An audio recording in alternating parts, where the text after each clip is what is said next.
geceler yata bilmirəm, özümü anlaya bilmirəm, unuda bilmirəm, onu unuda bilmirəm.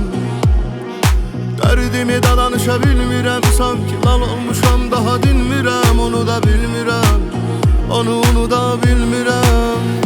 Nə qədər olacaq qəlbimə zərbələr, sanki savaşdı dərdlər qəlbələr. Bu məni incilər, daha dözmürəm incimə. Dedin dərdin olsa qaç gəl mənə, axı bu dərdi verdin sən mənə.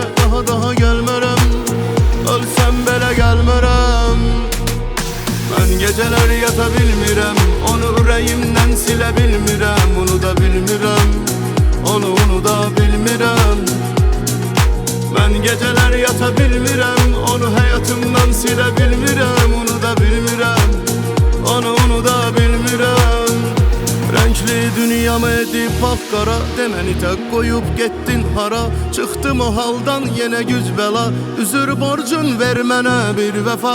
Mən hələ də dururam sözümdə, səni yaşadıram bir günümdə. Sən getdin, mən çox dəyişdim, indi qorxuram özümdən. Mən geceler yata bilmirəm, onu ürəyimdən silə bilmirəm, unuda bilmirəm, onu unuda bilmirəm. Mən geceler yata bilmirəm, onu həyatımdan silə bilmirəm, unuda bilmirəm, onu unuda bilmirəm.